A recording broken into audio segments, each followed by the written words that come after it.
হযরত মিগজাফ ইবনে সালিম রাদিয়াল্লাহু তাআলা আনহু বলেন, আমি রাসূল সাল্লাল্লাহু আলাইহি সাল্লামকে আরাফার ময়দানে দাঁড়িয়ে সমবেত লোকদের সম্বোধন করে একথা বলতে শুনেছি যে, হে লোক সকল, তোমরা জেনে রাখো, প্রত্যেক সামর্থ্যবান ব্যক্তির উপর কুরবানি করা কর্তব্য, আর যার সামর্থ্য নেই তাদের উপর কুরবানি কর্তব্য নয়। কারণ আল্লাহ সুবহানাহু ওয়া তাআলা কারো উপর এমন কোনো কাজের দায়িত্ব চাপিয়ে দেন না যা তার সাধ্যের বাইরে। তিরমিজি। হাদিস শরীফে এসেছে, যার কুরবানির সামর্থ্য রয়েছে কিন্তু কুরবানি করে না, সে যেন আমাদের ঈদগাহে না আসে। আমরা যারা কুরবানির পশু কেনার চিন্তাভাবনা করছি, পশু কেনার আগে আমাদের অবশ্যই বেশ কিছু বিষয়াদি খেয়াল রাখতে হবে। কেননা অন্যান্য পশুর তুলনায় কুরবানির পশুর বিস্তার তফাৎ রয়েছে। আমাদের কষ্টে অর্জিত অর্থে কেনা কুরবানির পশু কিনে আমরা যেন কোনোভাবেই প্রতারিত না হই, সেজন্য যে বিষয়গুলো মাথায় রাখতে হবে তা হলো, প্রথমত কুরবানির গরু কিনতে যাওয়ার সময় অভিজ্ঞ কাউকে সঙ্গে নিয়ে যাওয়া উচিত, যিনি ভালো সুস্থ গরু সঠিক নির্বাচন করতে পারেন। দ্বিতীয়ত, পশু এমন দুর্বল কেনা যাবে না যার হাড়ের মজ্জা শুকিয়ে গেছে বা কুরবানির স্থান পর্যন্ত সে হেঁটে যেতে অক্ষম। এমন পশু দিয়ে কুরবানি করা বৈধ হবে না। কোনো পশুর একটি পা এমনভাবে নষ্ট হয়ে যায় যে চলার সময় সেটি দিয়ে কোনো সাহায্য নিতে পারে না, তবে ওই পশু দিয়েও কুরবানি হবে না। 3. শিং গোড়া থেকে ভেঙে গেলে সে ক্ষত যদি মগজ পর্যন্ত পৌঁছায়, সেই পশুটি কুরবানির জন্য অযোগ্য। 4. দাঁত মোটেও না উঠলে বা অর্ধেক পড়ে গেলে। 5.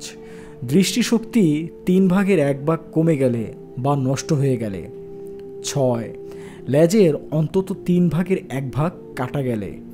কুরবানির পশুর ক্ষেত্রে বয়স খুবই গুরুত্বপূর্ণ একটি বিষয়।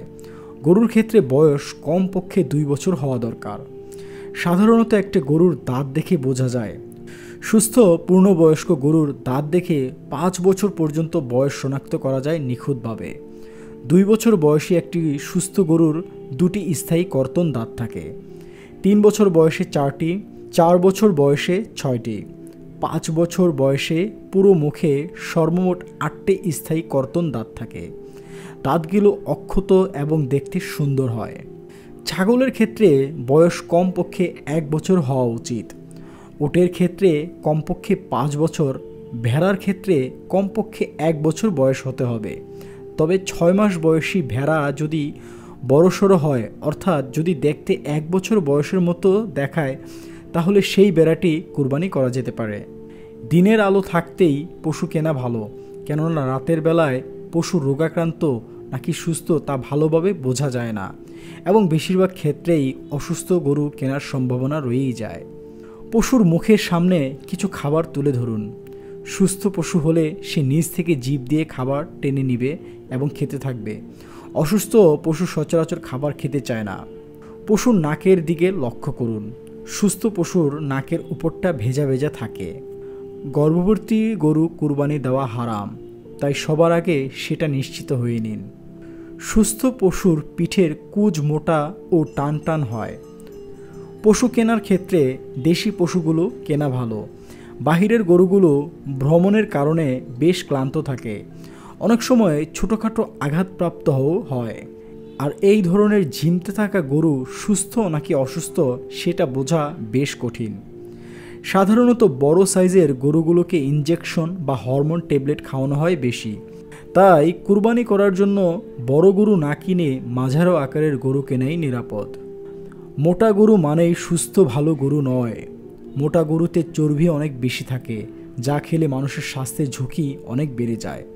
আর অস্বাভাবিক মোটা গরু বিভিন্ন ওষুধ দিয়ে মোটাজাতকৃত হতে পারে, তাই এই ধরনের গরু বর্জন করুন।